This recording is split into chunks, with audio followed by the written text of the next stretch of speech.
Երբ մենք խոսում ենք նախագահական ինստիտուտի կառավարության մասին, հաճախ մեզ կշտամբում են, ասում են, «Բայ, ոնց կլինի, լիազորություններ չկան»։ Միանգամից ուզում եմ այս կշտամբանքը, քննադատությունը կանխել, որովհետև մենք լիազորությունների մասին չենք խոսում, եւ ըստ էության մենք չենք տեսել, թե այս պաշտոնը ինչ լիազորություններ ունի։ Մենք կիրառության մեջ չենք տեսել։ Այս պաշտոնը միշտ զբաղեցրել են մարդիկ, որոնք չեն կիրառել իրենց համանadrական լիազորությունները։ Իսկ սկզբանե Արմեն Սարգսյանն էր անհայտ, անորոշ ինչ-որ մեկը, որը մեր հայոց պատմության մեջ հայտնի դարձավ նրանով, որ միջազգային հանրությանը 44 օրյա պատերազմի ժամանակ հավաստիացնում էր, որ մենք չենք հարվածի գազամուղին ադրբեջանական։ Ու այն դեպքում, որ այդ գազամուղին հարվածելը կարող է լինել մեր պատերազմը կանգնեցնելու վերջին կարևոր հաղթաթուղթը։ Եվ մենք մինչև վերջ իմացանք ինքը որ երկրի քաղաքացի է։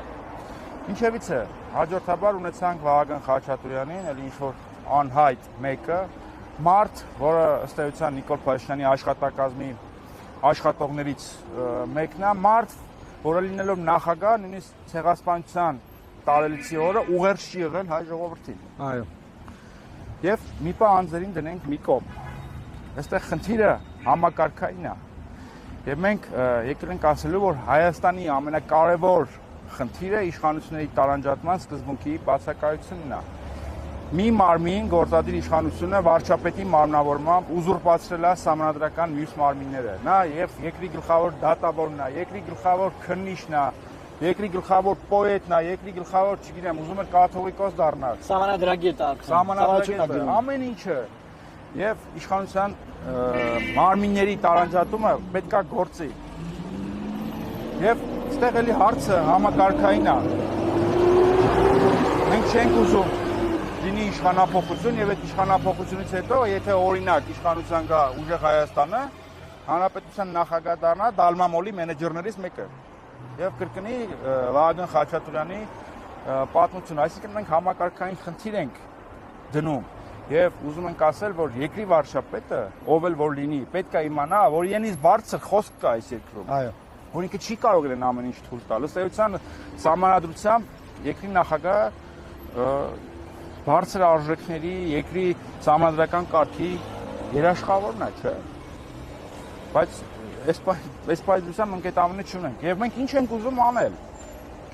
Ըստ էության մեր երկրի պատմության մեջ բոլոր ընտրությունները եղել են միակայլ, պարզունակ գործընթաց։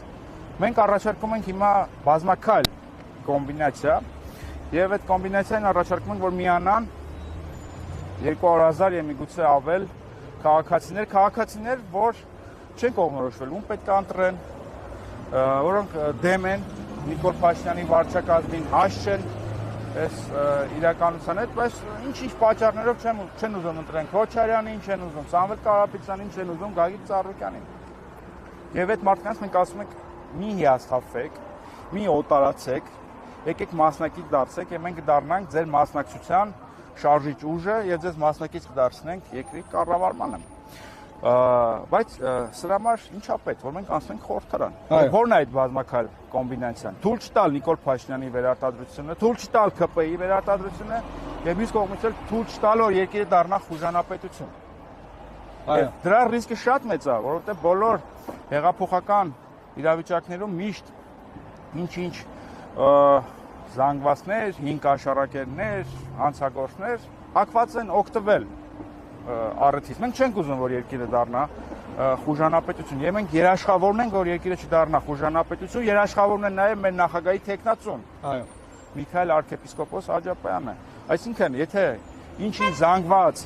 վախենում է Քոչարյանի հետ գալուց, կամ ինչ-որ մեկի, կամ նախկին արատավոր բարքերի, մենք ասում ենք, որ մենք չենք վախենում։ Եվ մենք այն մարդիկ ենք, որ գնալու ենք, ասենք, մի րոպե, Նիկոլը պետք է գնա, բայց Հայաստանը խուժանապետություն էլ չի դառնալու։ Եվ նախագահի հեղինակավոր տեխնացուն պետք է լինի դրա երաշխավորը։ Հիմա մեզ կարող են հարց տալ, պարոն Մարուկյան։ Ինչի հենց մենք, ինչի ուրիշը չի կարող։ Տալիս են այդ process-ը անի։ Ես այդ հարցերին կպատասխանեմ, բայց հիմա մենախոսությունը շարունակեմ, խնդիրը գաղափարախոսական է։ 2010-ականին ես հոդված էի գրել, պարոն Մարուկյան, փորձելով քննարկել քաղաքական դաշտի իրավիճակը եւ այսպիսի մի եզրակացության է եկել, որ խնդիրը այն է, որ բարի նիժդեականները պայքարում են կաշառակեր նիժդեականների դեմ։ Եվ հիմա կան էլի շատ սիմպաթիչնի ուժեր, որ պայքարում են Նիկոլ Փաշինյանի հետ, բայց Նիկոլ Փաշինյանի հետ գաղափարական տարաձայնություն չունեն։ Օրինակ Հայկ Մարությանը, հարգարժան դերասան, շատ սիրում ենք, շատ հարգում ենք, բայց ինքը գաղափարական կոնֆլիկտ չունի Նիկոլ Փաշինյանի ռեժիմի հետ։ Հիմա բացատրում եմ։ Բացատրում եմ։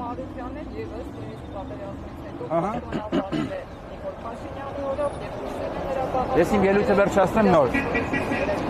Հայկ Մարությանի տարաձայնությունը Նիկոլ Փաշինյանի իշխանության հետ տեխնիկական է եւ միգուցե էսթետիկ։ Միգուցե Հայկ Մարությանը ավելի դաստիարակված է, ավելի կիրթ է, ավելի պարկեշտ։ Նախընտրում է միջազգային հանրության առջև գառան խաշլամաչուտի եւ նախընտրում է ստեյք միջում խորոված։ Միգուցե Փաշիկի կապուտ երգի փոխարեն նախընտրում է, չգիտեմ, Մոցարտ կամ Pink Floyd։ Տարաձայնությունները այսպիսին են։ Ինչ-ինչ խոստումներ չկատարելու շուրջ, բայց գաղափարական չեն։ Ինքը գաղափարական տեսանկյունից տեղավորվում է էլի իրենց միջավայրում։ Ոչ, ես արդեն ասացի, մյուս տեխնացուն